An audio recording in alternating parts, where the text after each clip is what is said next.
ಎಲ್ಲ ಪತ್ರಕರ್ತರ ಸ್ನೇಹಿತರು ಹಾಗೂ ನಮ್ಮ ಪದಾಧಿಕಾರಿಗಳೆಲ್ಲ ಬಂದು ಈ ಸಮಗ್ರ ಕರ್ನಾಟಕ ಪತ್ರಕರ್ತರಿಗೆ ಕೈ ಜೋಡಿಸಿ ಎಲ್ಲರೂ ಒಂದು ಸಮಗ್ರವಾಗಿ ಉತ್ತಮವಾಗಿ ತಗೊಂಡು ಹೋಗ್ಬೇಕು.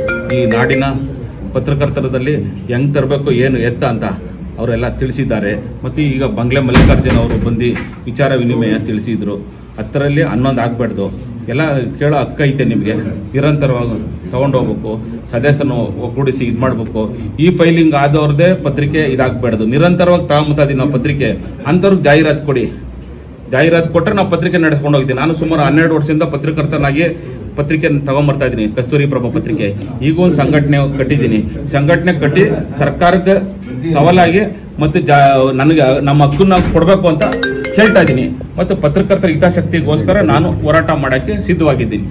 ಈ ಸಮಗ್ರ ಕರ್ನಾಟಕ ಪತ್ರಕರ್ತರ ಸಂಘಕ್ಕೆ ಪತ್ರಿಕಾ ದಿನಾಚರಣೆ ಅಂಗವಾಗಿ ಈ ಪದಗ್ರಹಣಕ್ಕೆ ಮಾಡಿ ಮತ್ತು ಪತ್ರಕರ್ತರ ಹಿತಾಸಕ್ತಿಗಾಗಿ ಪತ್ರಕರ್ತರಿಗೆ ಏನೇನು ಸೌಲಭ್ಯ ಸಿಗಬೇಕು ಅನ್ನೋಕ್ಕೋಸ್ಕರ ನಾನು ಇದೊಂದು ಮಾಡ್ಕೊಂಡಿದ್ದೀನಿ.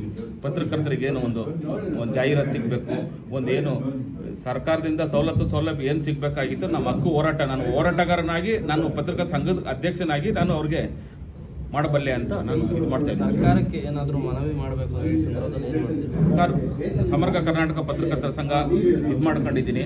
ಈ ಪತ್ರಕರ್ತರ ಸಂಘಕ್ಕೆ ಸರ್ಕಾರಕ್ಕೆ ಒಂದು ಮನವಿ. ಈ ನಿರಂತರವಾಗಿ ತಗೊಂಬತ್ತಾ ಇದ್ದೀನಿ ಪತ್ರಕರ್ತರು, ನಾವು ನಿರಂತರವಾಗಿ ಹೋರಾಟ ಮಾಡ್ಕೊಂಬತ್ತಾ ಇದೀವಿ. ಈ ಸಂಘಟನೆಯಿಂದ ನಾನೊಂದು ಮನವಿ ಸರ್ಕಾರಕ್ಕೆ, ಈ ನಿರಂತರವಾಗಿ ಪತ್ರಕರ್ತರವ್ರಿಗೆ ಜಾಹೀರಾತು ಕೊಡಿ ಮತ್ತು ಸೌಲಭ್ಯವನ್ನು ಕೊಡಿ ಮತ್ತು ಪತ್ರಕರ್ತರಿಗೆ ಹೆಲ್ತ್ ಕಾರ್ಡ್ ಕೊಡಿ. ಪತ್ರಕರ್ತರಿಗೆ ಮತ್ತು ನಿವೇಶನ ಆಗಬೇಕಾಗಿದೆ. ಪತ್ರಕರ್ತರಿಗೆ ಏನೇನು ಸೌಲಭ್ಯ ಕೊಡಬೇಕಾಗಿದ್ದು ನಮ್ಮ ಸದಸ್ಯರಾಗಿ ದಯಮಾಡಿ ಒದಗಿಸ್ಕೊಡ್ಬೇಕಾಗಿ ಸರ್ಕಾರಕ್ಕೆ ಮನವಿ.